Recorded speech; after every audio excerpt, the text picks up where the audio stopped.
Today I'm going to be talking about two libraries that are very dear to me, pandas and Scikit-Learn. I think they're two of the more popular libraries in the scientific Python ecosystem. However, there is a bit of a problem when you go to use them together. And this kind of goes right to the hearts of the two libraries, and that's to their data models. So Scikit-Learn essentially uses NumPy arrays for pretty much everything. There's SciPy sparse matrices, which we're not going to talk about today. So Scikit-Learn basically using NumPy arrays. Pandas builds on top of NumPy arrays, but has also made some extensions. So there's a ton of overlap here. I left out some features, but where pandas reuses NumPy, things like broadcasting, vectorization, ufuncs, pandas gets all that from NumPy. However, the extensions that pandas has made to NumPy, things like labeled arrays, they get lost when you try and go from pandas down to something like Scikit-Learn. So this will show up if you fit a model, fit a linear regression or something, and then do model.predict, pass in a data frame, you lose your row labels, which is unfortunate, not the worst thing in the world though. You'll just wrap it up in a data frame on the output. What can be more problematic is when you have heterogeneous data. So data frames can store floats, they can store a column of integers, they can store a column of strings, date times, whatever. You can have any different combination of types within a single data frame.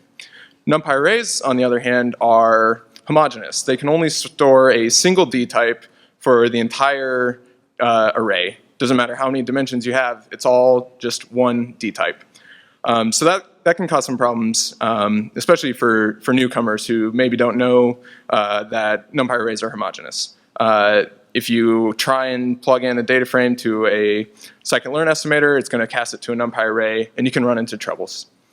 Also, pandas has implemented some extension dtypes. These are things like categoricals and date times with time zones, and NumPy just can't represent these at all. Even if they're a single homogeneous dimension, NumPy can't deal with it.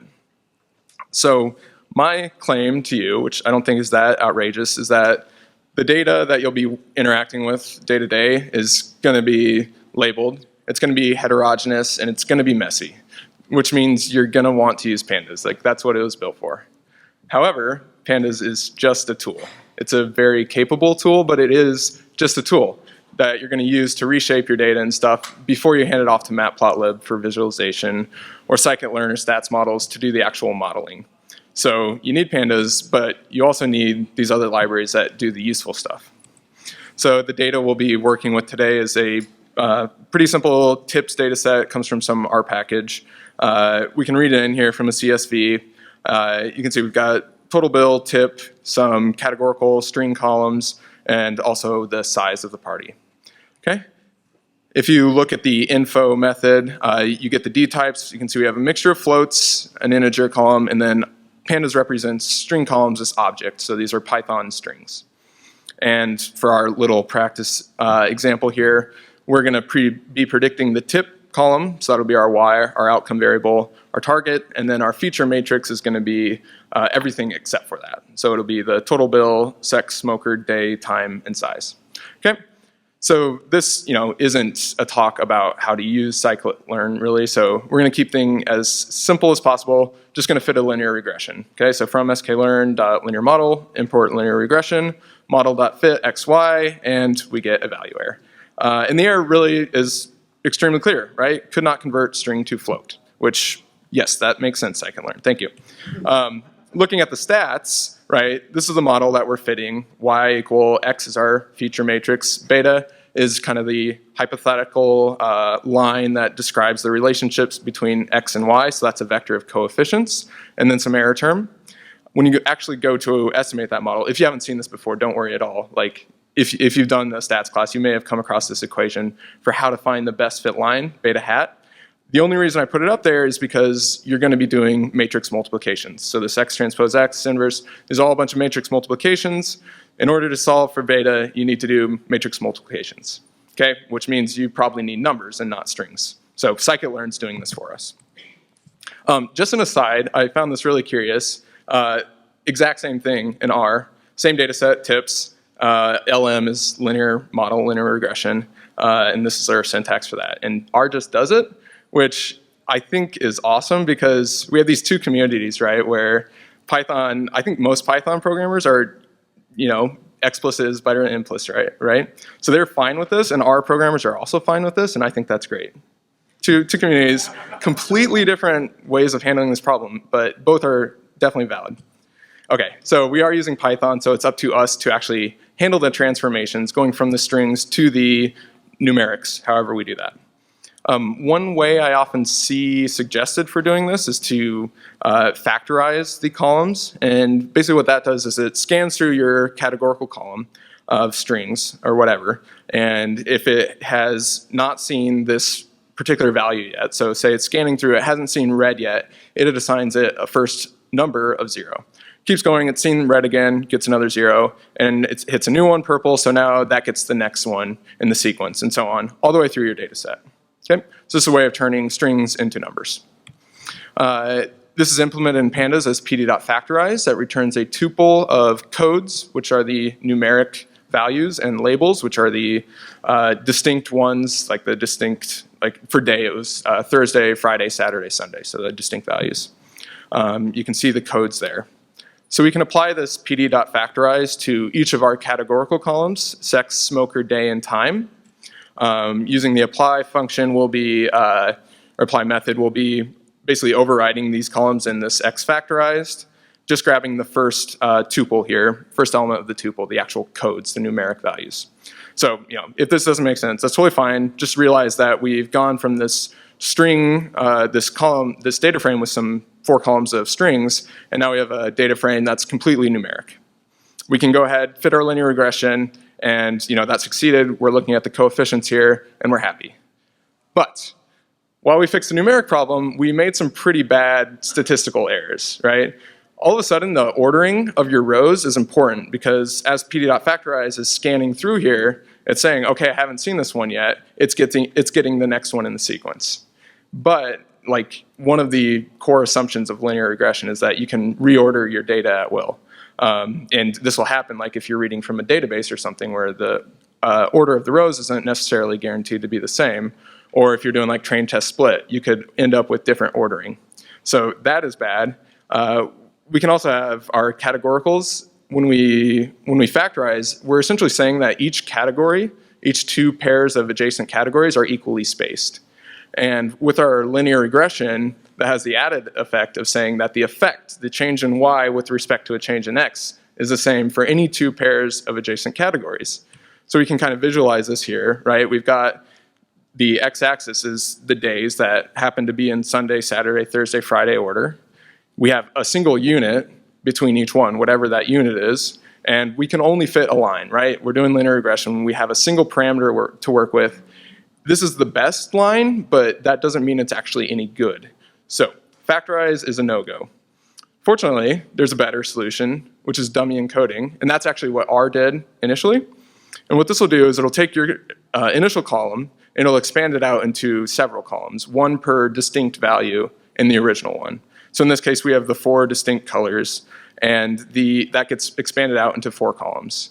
The values in this expanded data frame array is going to be a 1 wherever that row was equal to that value. So in this case, the first one will have a 1 in the red column and 0s everywhere else. This will have a 1 in the second, the purple column, and a 0 everywhere else.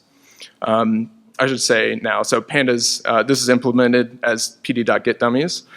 This also has a drop first equal true keyword arg if you care about perfect multicollinearity. Yeah, machine learning people don't seem to care about that as much as like economists. I don't know why, but we're going to ignore it today just for simplicity of the code later. But you might want to use that drop first equal true, just saying. Okay. So yeah, we can use this here. The way we would do it is xDummies equal pd.getDummies. You just pass in the original data frame. Looking here, it returns the numeric columns through completely untouched, just at the start of the output data frame. And then it's gone through and expanded each of our categoricals. So we have sex was expanded sex female and sex male, smoker expanded smoker no, smoker yes, and so on. So any questions on that, on dummy encoding? Okay. That's the better way to handle this. So now we've basically caught up with R. We've done the dummy encoding that R did behind the scenes. We can go ahead and fit our regression. We can get our predictions and everything, and we're happy. But that is a bit fragile. So 95% of the time I'm doing this, that's exactly how I do it. I would just call pd.getDummies on my data frame and fit the regression or whatever I'm doing. This applies equally well to pretty much any estimator. And then just move on with my life. However, if you're going to like productionize this, whatever that means, you might want a few more features. So first of all, it's a bit hard to go from dummy encoded values here back to the original categoricals. If you're hoping to like interpret your regression or whatever, you might want to be able to invert that transformation. The pd.getDummies by itself doesn't integrate very well with Scikit-Learn pipeline objects. I don't have time right now to talk about those, but there's a session this afternoon about Scikit-Learn pipeline, so definitely check that out. For now, all I can say is that you should be using them.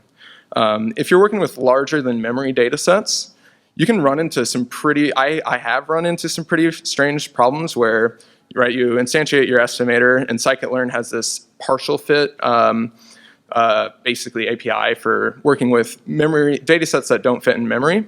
I've ran into situations where the estimator's going through chunks of my data set, and one of my chunks happened to be missing one of the distinct values. So like we could have a chunk where we only had days Thursday, Friday, Saturday, no Sunday. If you call pd.getDummies on a regular column, it'll just get expanded out, and we only have 3 now. And that will mess up your matrix algebra later on because you're suddenly missing a column. That's bad.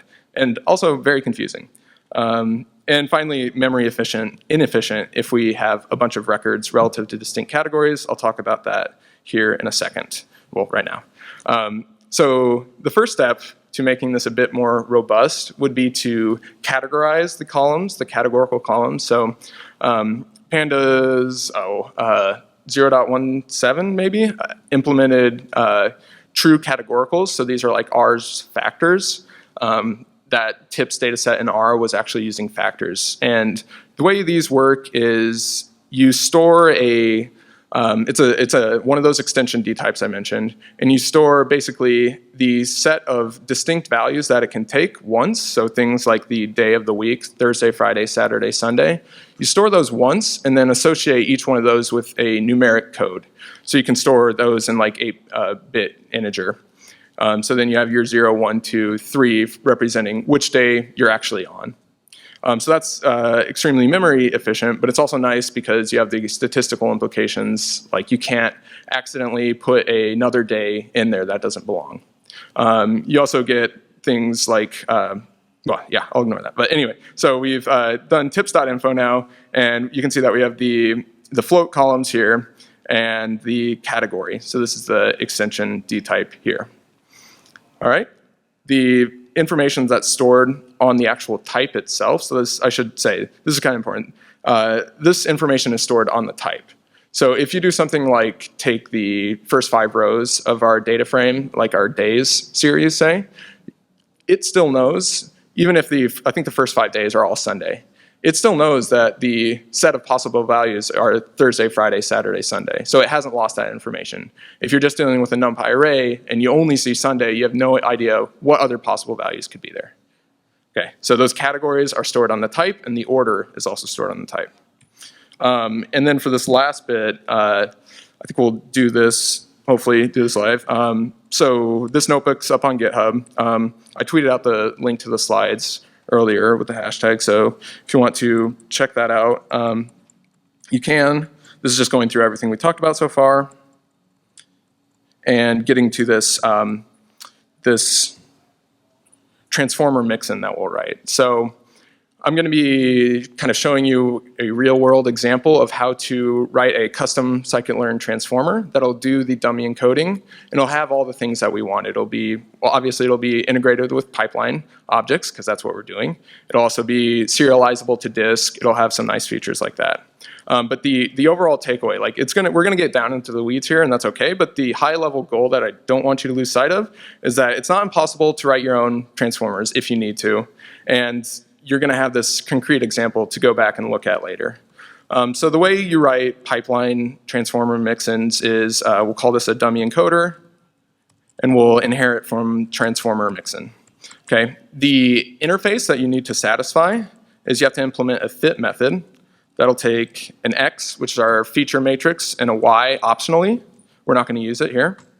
We'll do some stuff here, fill that in later, and then we'll return self. So the second piece of the interface that you have to satisfy is a transform method. So again, this takes X and a Y optionally, which we won't use, and we can do this one right now. This will just be get dummies. I should say the X that we're dealing with is the categorical version. So we've already done that, okay? You can see the dtypes there. So you implement a fit and a transform method, and just to simulate things, so this is how I would write transform. I might do some type checking also, but just to simulate a later stage in the pipeline that is only speaking NumPy, I'll wrap this in an np.as array to convert it from my data frame to a NumPy array, because typically this is early on in your pipeline and you'll have like a Scikit-Learn like standard scaler or something. That'll return a NumPy array even if you give it a data frame, I think. So we'll simulate a later stage in the pipeline that is dealing with NumPy arrays by wrapping it in the as array. Finally, you can, if you choose, implement an inverse transform method. This will take like the transformed version, and I think it takes a Y, and this will do some stuff later. We'll fill it out. So the way this works is you say D, this will be our dummy encoder, and we can say our transform data set is going to be d.fit_transform. So even though we didn't implement fit transform, we get that from the mixin. All this does is call fit and then calls transform, returning that result. And we'll pass in X here, and we don't need Y. So trn, we know, will be a NumPy array. So this is basically identical to pd.getDummies of X without the columns, without the categorical information. So that's back to where we were again. And yeah, so I should reiterate again, like if you're just fitting a regression and you want to like just check the coefficients or something, just use pd.getDummies. Don't bother with any of this. But this is more if you want to like persist it to disk or something or use it in a categorical. So most of the time, just use the simpler version. So the way pipeline objects work is you'll record info up in the fit method and then use it in transform and inverse transform. So what do we need? Basically, we'll only be using it in inverse transform because we've already done the transform step. So this method is going to be going back from a NumPy array to a pandas data frame. And to do that, what information do we need? We'll definitely need the columns, right? We've lost the column names, so we'll store that up in fit. We've lost all our categorical info, so these are things like the set of possible categories and things like the ordered, whether or not the categories are ordered or not.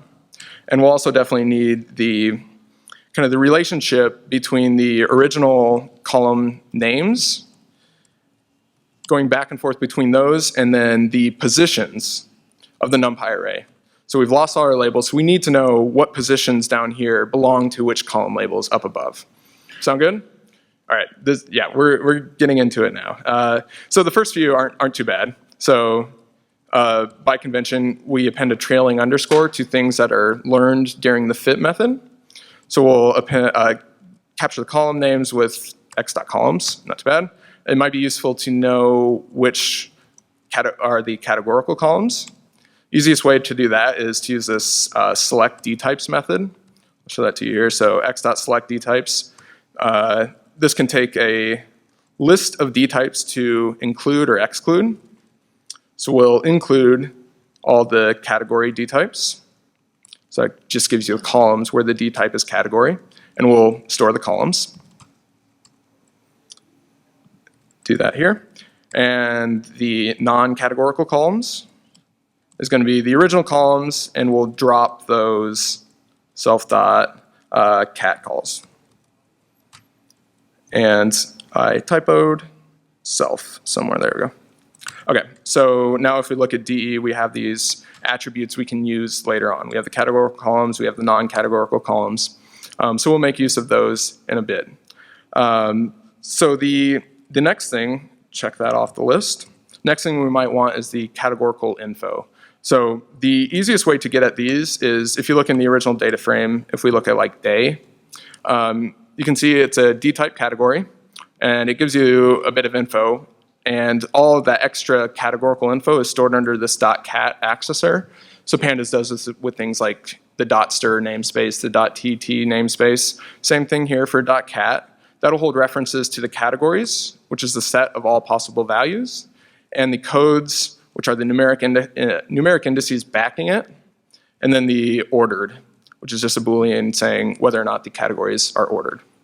So we can just store this .cat thing in a dictionary here on the instance itself. So we'll call that self.cat map. It's a dictionary of categorical column to that .cat thing for call in self.cat calls. Any questions so far? We've checked off the first two, the categories, the column names, and then the categorical info. We haven't made use of them yet, though. Just a lot of prep right now. How am I doing on time? Do I have 15 minutes or so? 10 minutes? I think we're okay.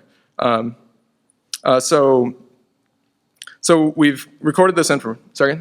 Oh, perfect. We have tons of time. Any questions? Like, seriously, we're doing great on time. Okay. How are we doing so far? Like, have I lost more than half the room? Awesome. Okay, well, that's to be expected, Trey. All right, so classes and all that. So we're gonna make use of some of this information down here. We can call pd.getDummies on X again just to see. So like I said before, all of the numeric columns are up front. So they're the first ones that are passed through unchanged. So we can grab those pretty easily, relatively easily, initially. So we know that we have, remember, transform is this NumPy array here. We know we want every row, and we know we want the first two columns, right? Since that's how many numeric columns we had, how many non-categoricals. Of course, in general, it's not going to be two. It's going to be len of self.noncat calls, which is just the non-categorical columns. So we'll grab those first two, and we'll wrap them up in a data frame. Remember, we're going from NumPy back to pandas here in this inverse transform step. And we'll make sure to attach the column labels, which is going to be, we can't refer to X anymore, unfortunately, right? We lost that, so we'll have to use self.noncat calls. Okay, questions on that? So numeric ones, first two in this case, get passed through by pd.getDummies unchanged, so we just need to wrap them up in a data frame.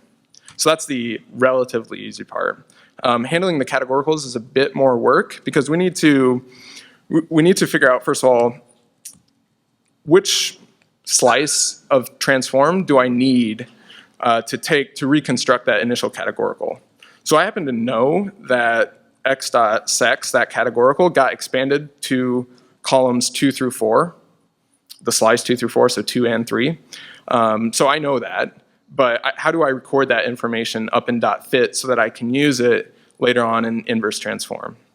So the easiest way I've come up with, not the most straightforward, but I think it's maybe the best way to do it, is to know that we're basically going to step through the original data frame.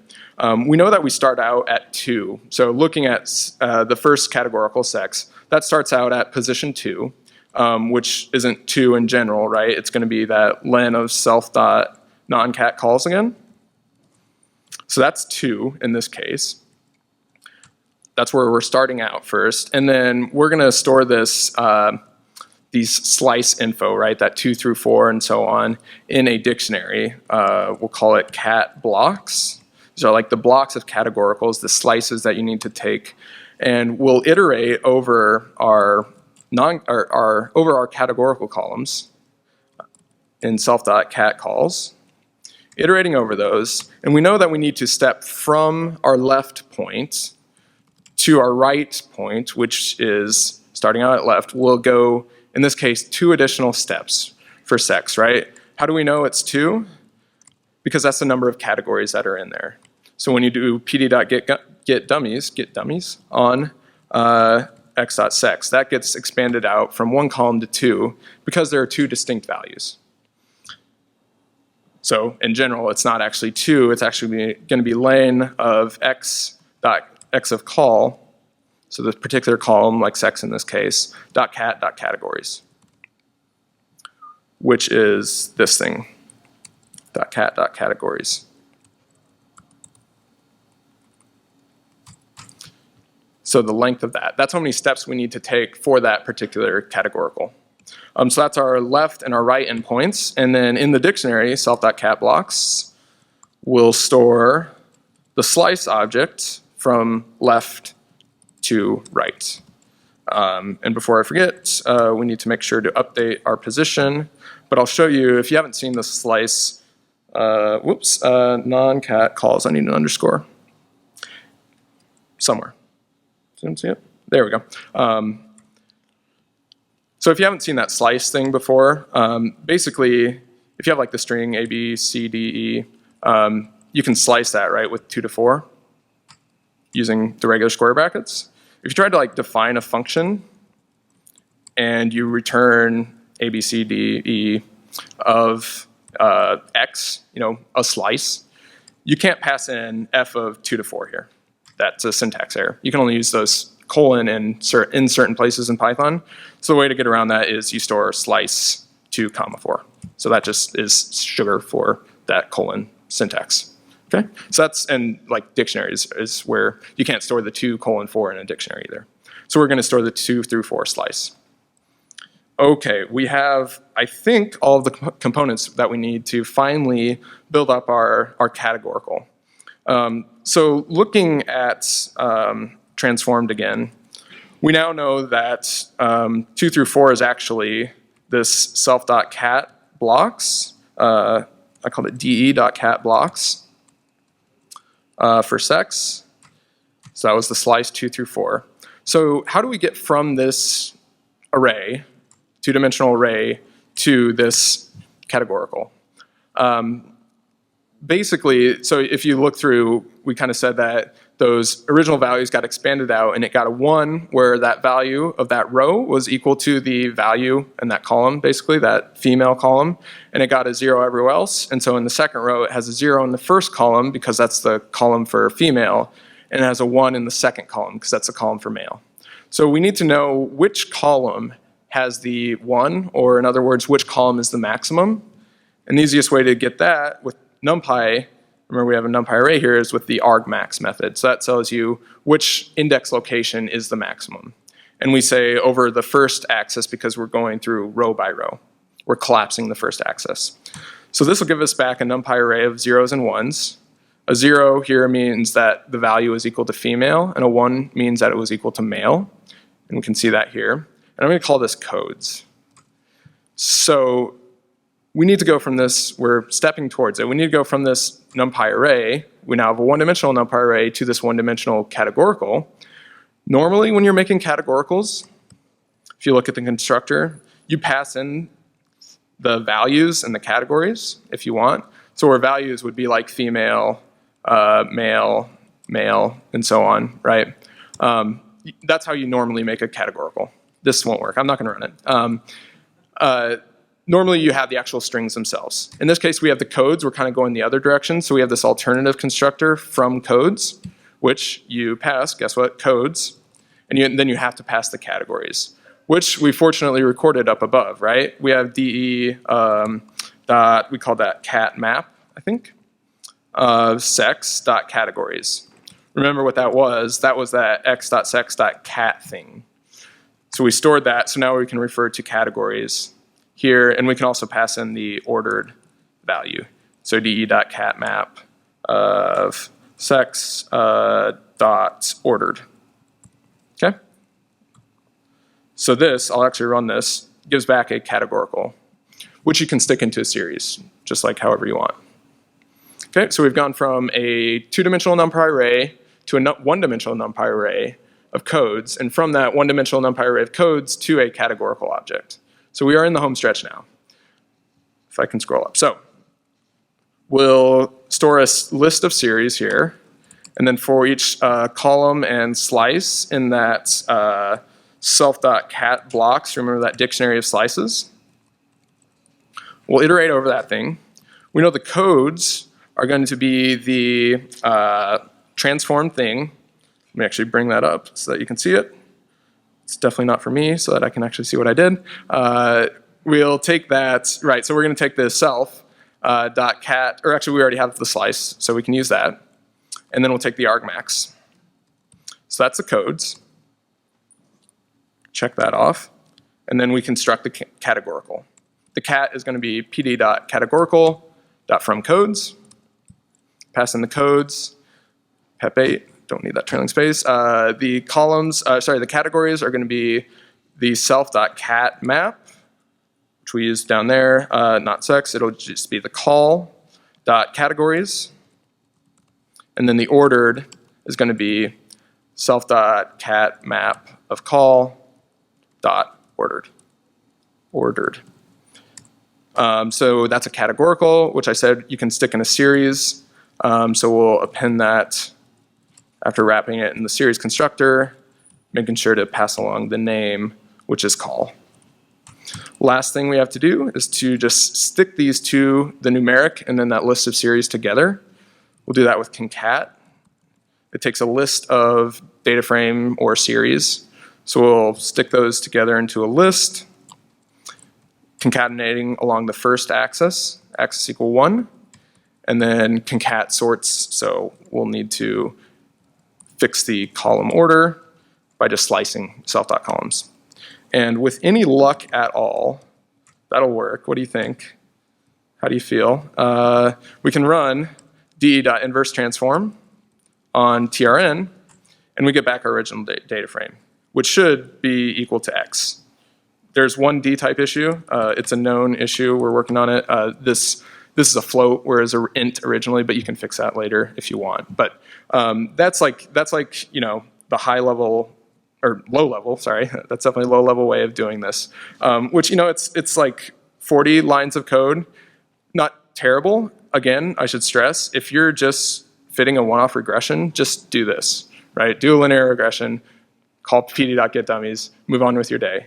If you're actually going to be deploying a pipeline, use this, or better yet, write a library. I would love it if a library like this existed where you can just import dummy encoder from whatever and use it, not have to worry about it again. There are a few things we could fix up here, but that's very high level, that's how you'll be doing it. Any questions on that while I have the code up here?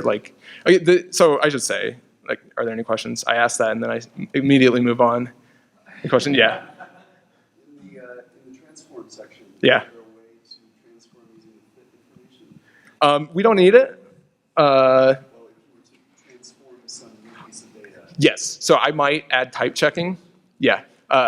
So that'd probably be, we can basically assert that the, for each column in the categoricals, assert that the categories are actually the same. I would probably do that. This is a live, what do you expect? I'm live coding up here, man. Yeah, no, I would definitely do that, just to be safe, right? Yeah, yeah, in the back.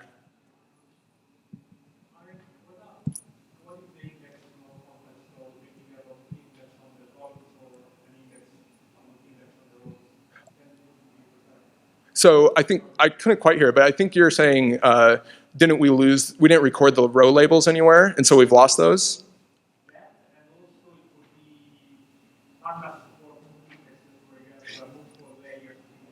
Yeah. I think multi-indexes would be fine. I would have to think about that though. And then for your first part, the row labels, what if those are lost? So we actually can't use row labels because this transform and stuff, that's intended to work on any data set. So even we can record them, but we can't, if we come through with the test data set, that'll have different row labels than our training data set. The column labels should be the same though, so we recorded those, but can't use any row labels, unfortunately. Well, I mean, we can. So one more call? Yeah, question? Yeah, so you mentioned to use it in pipelines. But the information you get is the concept information. It's not the parameter you derive from the data set subset, for example. Yeah. So would it be better to do it before the pipeline computationally, right? Yeah. Yeah. So the comment was, shouldn't basically this step where I categorize it be in a pipeline? And it definitely should. I was just saving time. So this step should absolutely, like my basic rule is, as soon as your data set is in memory, you should start using pipeline objects. So it'd be better to write like a class categorical categorizer or something that inherits from transformer mixin and you pass into that the actual categorical values. I think that was your comment. Okay. So I think I would put it in front of the pipeline. Yes. In the pipeline, because also, for example, let's say you do bootstrap installation. You have 10,000 Yep. bootstrap samples. Yep. Compute this every time the 10,000 samples would be Yeah. Yes. Yeah. Absolutely. Yeah. I agree 100%. You should. Oh, yes. So the comment was, it's also going to be a bit wasteful computationally to read it, like if you're doing a bootstrap or something. You basically want to store that once early on in the pipeline. Yeah, definitely. Okay, so I'm going to wrap up. I just had like 2 more slides. That particular transformer, like, it doesn't matter. Like, that's not the point of this talk. The point of this talk is that you might want to be comfortable writing these little shim layers between pandas and Scikit-Learn. Like, Scikit-Learn just can't depend on pandas at this point because pandas doesn't have a stable C API. Maybe someday pandas is continuing to evolve. Wes is laying out thoughts right now for what revamped pandas internals will look like. So it's going to be moving further away from NumPy arrays, which by itself isn't great, but hopefully the benefits are going to be worth it. Regardless, though, we're going to need more bridges between the pandas, whatever, tabular community and the n-dimensional array community. So it'll be, pandas will be providing the hooks to do that, but maybe for other libraries, you'll need to write your own little shims there. So that's like the most important thing here is, be comfortable with this. Other takeaways, so Pandas has a lot of open issues. If you're interested, you can contribute.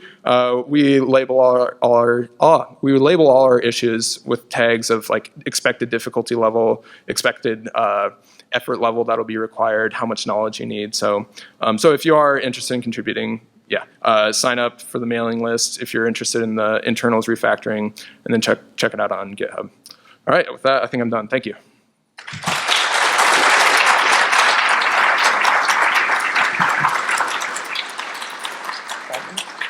Yeah, so I think 5 minutes if there are any additional questions. Not, yeah. Is the notebook available? Yeah, it's on GitHub, and it's on my GitHub at Tom Augspurger, and it's called /mtg is the name of the repo. So the GitHub, the notebook is up there. I'll commit this one that I just did, and then these slides. I'm not on Wi-Fi, but yeah. And I tweeted it out as well under the conference hashtag. All right. Thank you.